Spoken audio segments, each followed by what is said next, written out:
Hey, I'm Jonathan Sewell Sales at Mitchell Lincoln on the Boulevard in Enterprise, and I'm standing behind the 2020 Lincoln Navigator and the 2020 Lincoln Aviator, and today we're going to be talking about the rear cargo room. And we're going to have a tail of the tape, as they say, with my trusty and handy tape measure to see how they compare. And we know the Navigator is going to be bigger, but we want to see how they compare so that when you're making a decision on which third row SUV you need, you'll know how much room there is available. Before we do that, go ahead and click the JSS down here at the bottom. Subscribe to my channel so that you'll be updated always with all this great Lincoln information. So let's get these lift gates open and get to going.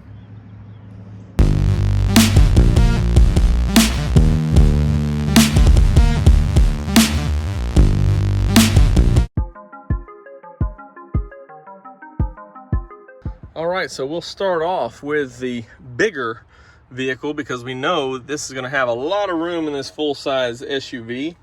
So starting right here, we see that with the third row seat, I'm going to set that down right here just because I don't have enough hands, but with the third row seat up,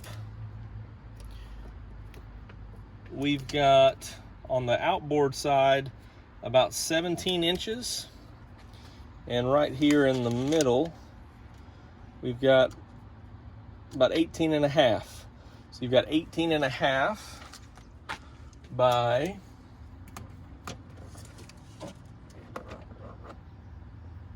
51 inches. 18 and a half by 51 inches right here. Well, let's go ahead and fold these seats down.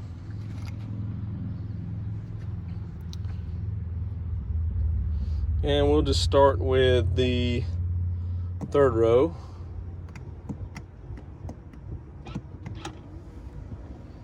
One touch down.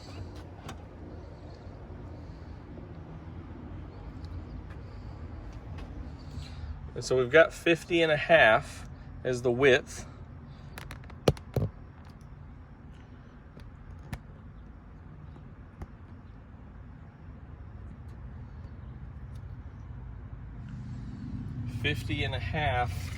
Is the width, and so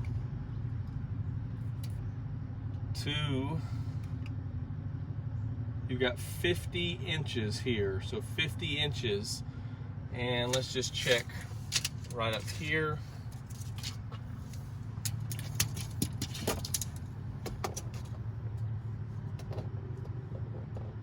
And 50 inches there. So you have a 50-inch square. And just for giggles here, again, these aren't exact. So you've got this up top, you've got a seat belt, but if not, you have about 36 inches of height once you pass this seat belt. So getting past this seat belt up here, you've got 36 inches of height here. So it's 50 by 50.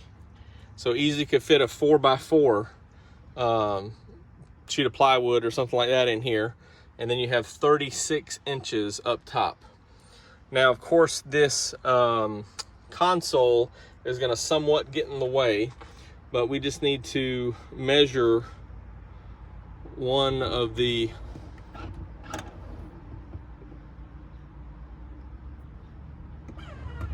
just put that one down, and we'll measure the distance right here.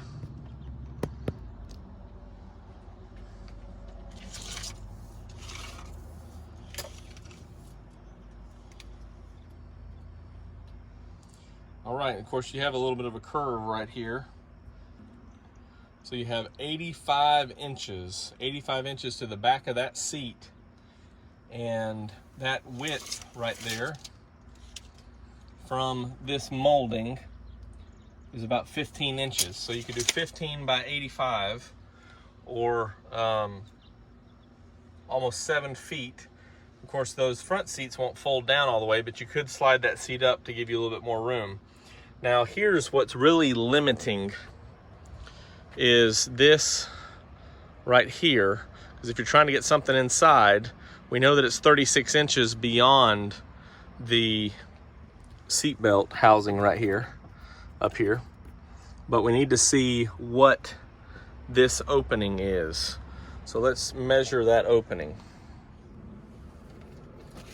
Okay, so we've got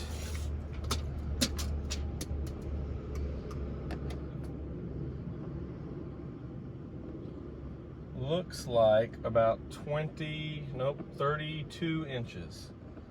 Let's get to this lowest point here. It's about 31 inches. 31 inches of clearance to move in this way.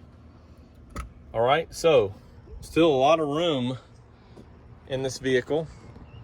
And as a full-size SUV, you would expect that. Of course, I'm not going to get creative, but you could theoretically go over top of both of those consoles.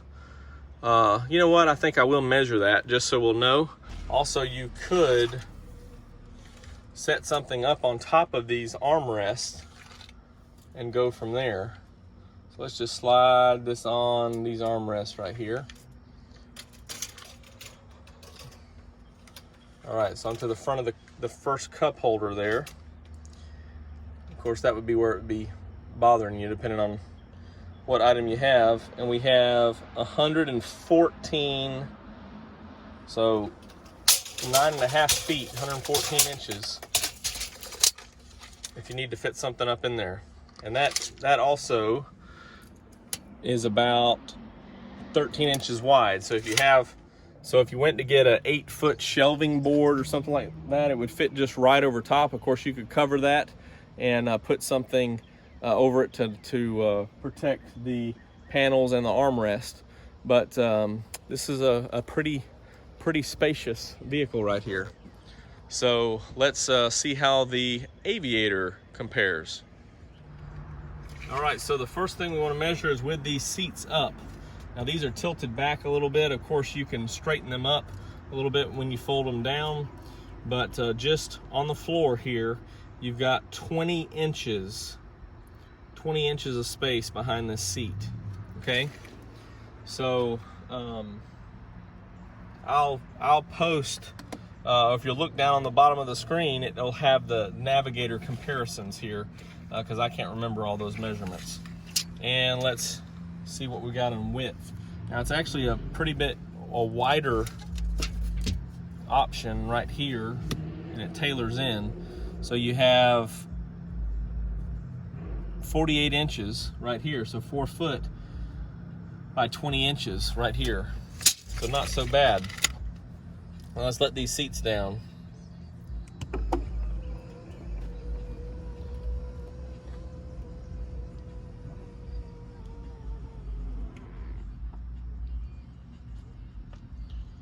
All right, so as we're measuring right here, and we'll just measure to the back of this seat all the way up there, we've got at the shortest point, we've got 51 inches straight back here, and it curves out a little bit here in the back, so 51 inches. And let's measure how wide.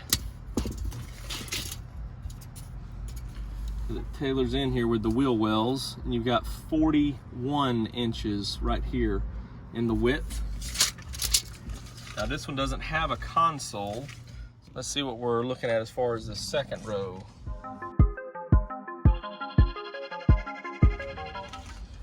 All right, so the second row seat, back to that seat, and again, that seat could go up some. It's not all the way back. I've got 82 inches here. And let's just measure while we're sitting here. You get past this hump, you have 31 inches with these seats fold down in height. 31 inches in height. And before we measure the whole distance, let's measure this area right around here and see what you have. All right, so getting past here, it's 28 inches of entry point here. Let's just see what we've got. Let's see what we got going up in here. All right, so I'm gonna go all the way to that knob there. Back it up just a little bit. Got 111 inches.